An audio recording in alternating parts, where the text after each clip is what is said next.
Hi and welcome to Visual Art Photography. I'm Ray Scott. Today on Neighborhood Photographer, we're going to be keeping things kind of close to home.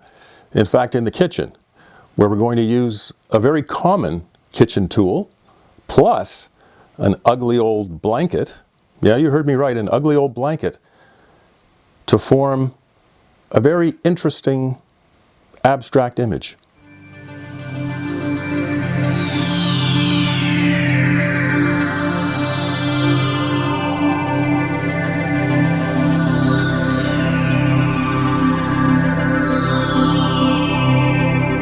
Okay, it's time to let the cat out of the bag. What we're going to be photographing today that's common to the kitchen is a cheese grater. Now this cheese grater is highly reflective, and that's really important because that's where the old blanket comes into play. And it's ugly, let me tell you. You'll see it in a moment. But all the colors that are in the blanket are going to reflect inside this cheese grater, causing the effect that we want. And here it is here. Now this was about 5 minutes away from the dustbin. I got to tell you, never liked this thing. Don't remember where I got it. Doesn't really matter. But the thing is, it really, really works for what we're going to do and for a lot of other things too. But today is the cheese grater and the ugly old blanket. Let's take a look. Okay, so we're in Photoshop and we've got a couple of files ready to open up. And here's the cheese grater. Now, would you take a look at this cheese grater? You see that it's pretty drab, actually. It's highly reflective, but if you don't use exactly the right kind of light, you've got a bit of a problem. And it's not too attractive. It's got some blemishes on it and things like that. But you'll see down the road that you can turn this into something really special. Here's the blanket, the old lousy-looking blanket. It's garish, but it's going to be very effective as a colorful background for the grater.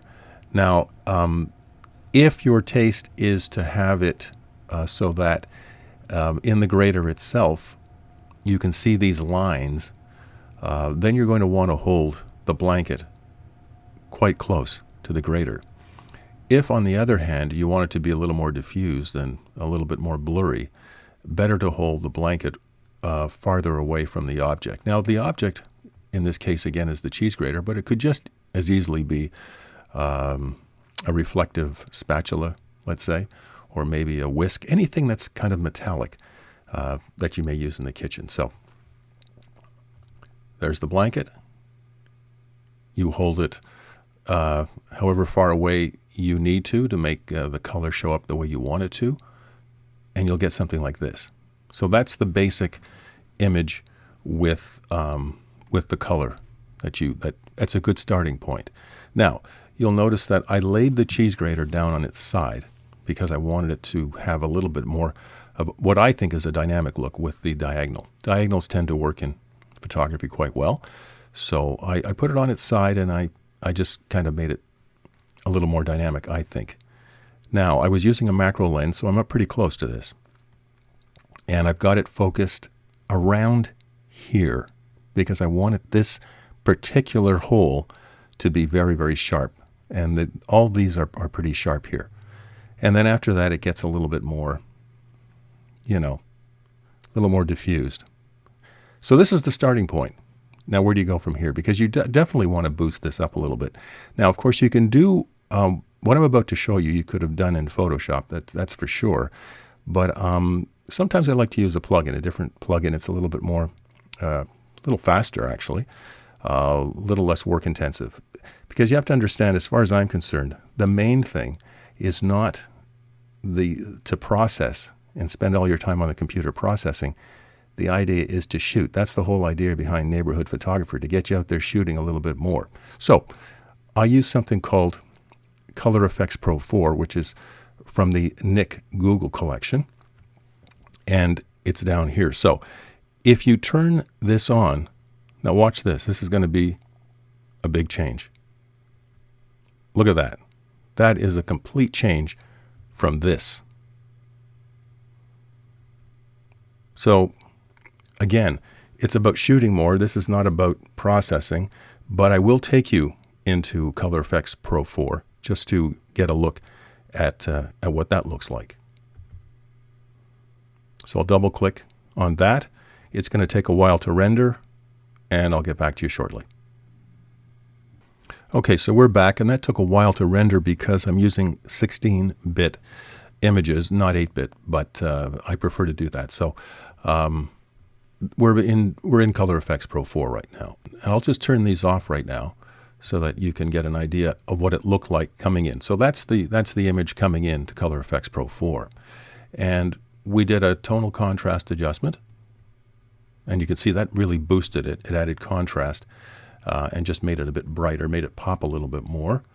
And then one of my favorite filters in this particular plugin is something called Brilliance and Warmth. Watch this. Subtle on this in this case, but you can see in there the way it just added some warmth. But you can do this effect or any number of other effects with Photoshop, with other plugins. It's not difficult, and it's all to taste. You do it the way you want to do it, of course. Now, as I was saying, the kicker to all of this is to make the metallic part of all of this look like metal. And that's where solarization comes in. Watch this. It just changes the whole effect. So that's what happens in Color Efex Pro 4 in terms of this image. As far as I was concerned, again, you may do it differently. There is a good solarization filter, by the way, in Photoshop, and it will give you the same effect. So I'll let this, I'll hit cancel and see what happens if it happens. There, we're back. Okay, so we're back quickly. So that's the effect there. Okay, and it's just rendering again. Now, I did all of that before I did any cloning or getting out any blemishes, because if you do the cloning and everything first, it may render a little funny once you've done the solarization. So I didn't do any of that. I just did the effect first.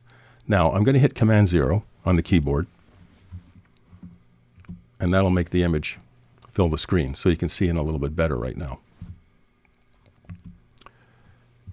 Now, you see the blemishes here? This is like this over here and down here, little bits up here. You may want to get rid of them. So we clone them out right there. Watch these areas, and we just, this layer here, that's the clone layer. It's just to clean it up a little bit. Nothing major going on, but it just helps to clean it up a little bit. Okay. The next thing, now we added a lot of tonality and a lot of brilliance and warmth in Color Efex Pro 4, but I just feel that it needs a little bit more vibrance. So I added a vibrance layer right there. See how that, see the orange and the red, the way it comes up? It's nice. If I double click on the vibrance adjustment layer, it'll come up, and here are the settings here. I put it at +51. And +28 for saturation, just to add a little bit more of a pop. After that, I'm going to brighten the image just a little bit with a curves layer, and it just brightens it a little bit. Okay? It was like this, and now it's just a bit brighter. Now, normally after this, in my workflow, I would put a contrast layer, adjustment layer on top of that, but you know something, there's plenty of contrast, because I did my tonality contrast layer really in Color Efex Pro 4. So that's the image right there. Now, above all of that, I put what they call a stamp layer, and it's just basically an accumulation of all the layers below, and it just puts it on one layer. And then I put a vignette, and the vignette just adds a little bit of darkness in the corners. Watch, without, and there's the vignette, just to bring your attention to the center of the image. Well, even though your eye is going to be going all around, because you're going to be looking at all these things, and of course the diagonal and everything like that, but it just kind of enhances the image, I think. Put a little bit of a vignette. So as far as putting a vignette and things like that, that's for another tutorial coming up shortly. So there you have it. The ugly old blanket and the cheese grater coming together to form an abstract image. Right in your neighborhood, right in your home. And that's the way it works on Neighborhood Photographer. I'd like to remind you that you can find out a little bit more about me by going to my homepage, my channel homepage, going up to the top at the banner on the right-hand side, and clicking on my website link. You can go directly there, visart.ca. That'll take you straight to the website and you can find out what kind of photography I do. I'm Ray Scott, and until next time, remember, it's not what you see, it's how you see it.